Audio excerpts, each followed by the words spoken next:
Just like the title says, it looks like there are going to be no more golden visas here in Portugal, as well as a number of other things which are going to be put in place to help combat the rise in the cost of living here in Portugal. For those of you who've been tuning into Not Your Average Globetrotter for a little bit now, will know some of my opinions on when it comes to immigration to Portugal and some of the negative effects it can have. And I'll admit, I'm a little bit skeptical as to whether this will actually be the factor that really helps things to change, but it could be a step in the right direction. So let's get into it and roll that intro.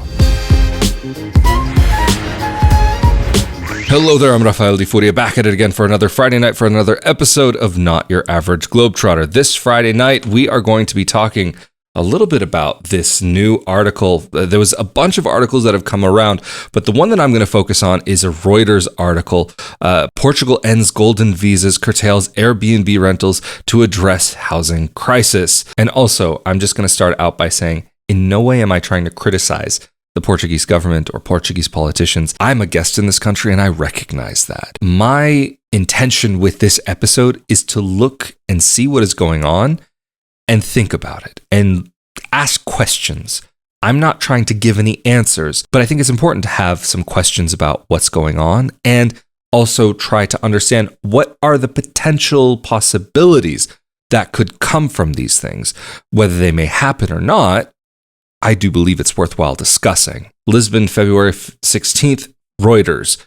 Portugal announced on Thursday, actually it wasn't Portugal, it was a very particular individual, but we'll get into that in a second.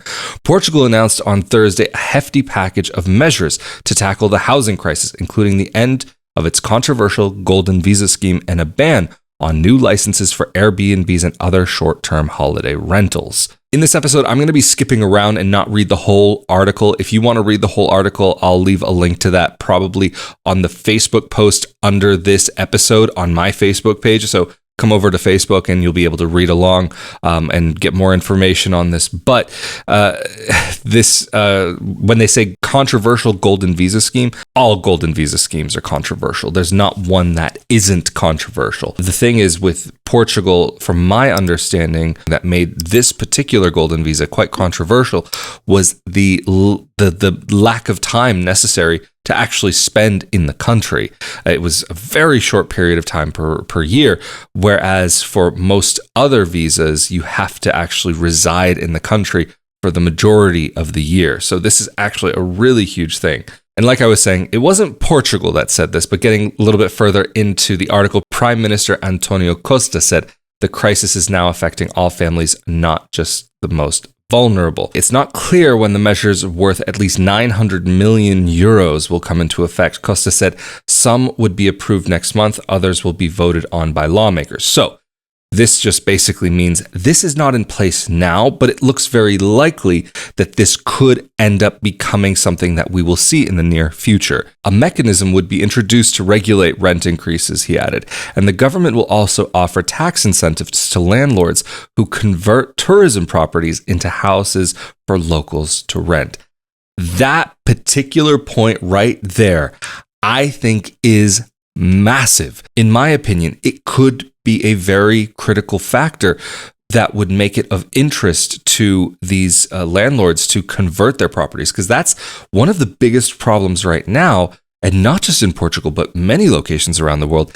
It is way more attractive and way more lucrative to rent out your apartment for part of the year through Airbnb, Booking, whatever it may be, or some other alternative third party than it would be if you were to rent it for the full year to somebody actually residing there. But even though this actually sounds quite interesting, this is not coming without a bit of criticism. So to go back to the article from the Left Bloc Party, Member of Parliament Mariana Mortagua criticized the measure, saying that the government was giving tax benefits to landlords who already have benefited from the housing speculation. So this has been something that we've been seeing in Portugal. It seems as though one of the reasons why the golden visa is particularly being looked at in this case is because it is allowed for people to speculate on the Portuguese market, to take a gamble of sorts to see if the prices will go up and then be able to sell them off after the fact. But it's not only going to be people who've been able to take advantage of the golden visa in Portugal. But here's where my skepticism comes into play a little bit.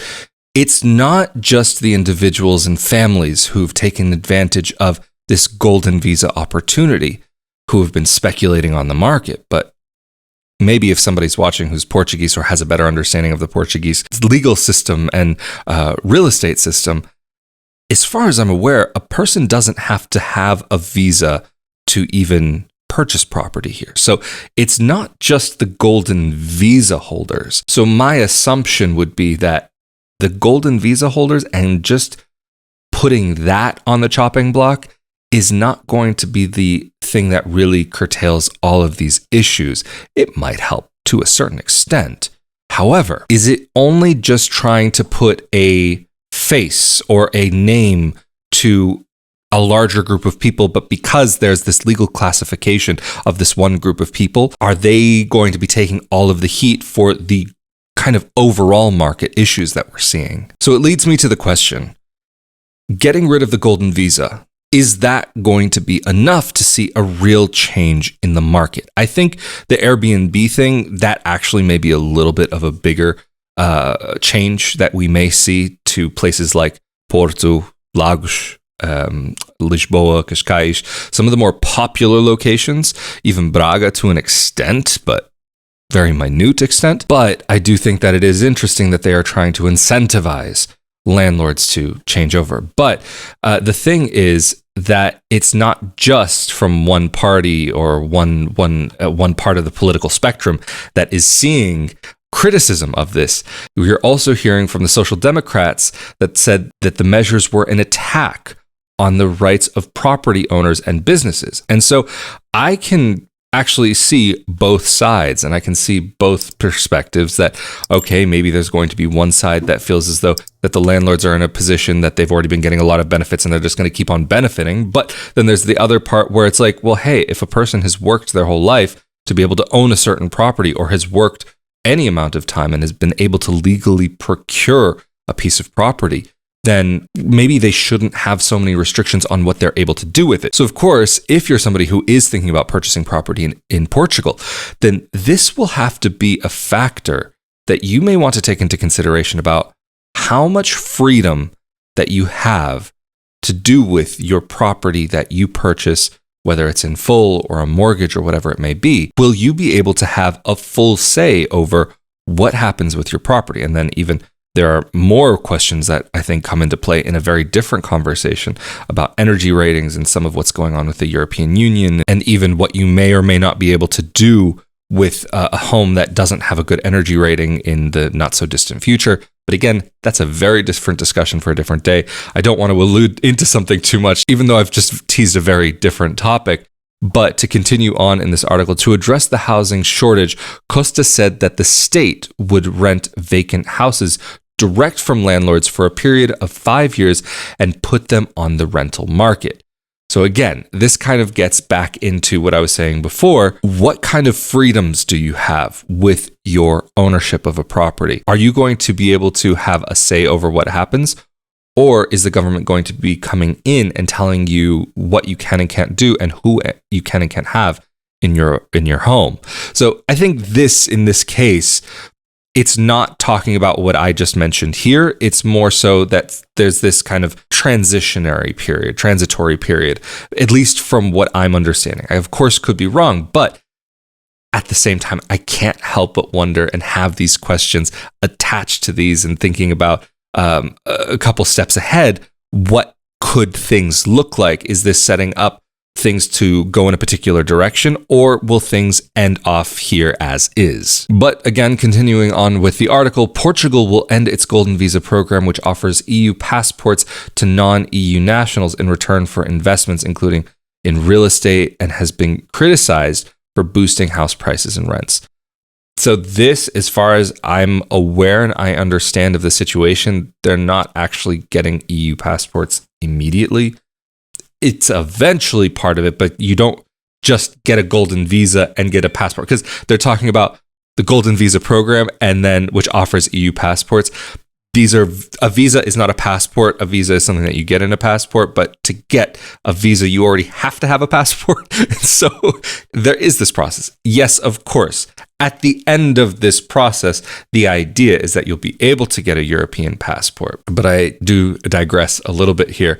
But the scheme attracted 6.8 billion euros in investment since its launch in 2012, with the bulk of the money going into real estate. Big surprise, I'm sure. Housing groups said the measures would mean little if the government continued to promote other policies to attract wealthy foreigners to Portugal, such as the digital nomad visa that was introduced in October, which gives foreigners with high monthly income from remote work to live and work from Portugal without paying local taxes.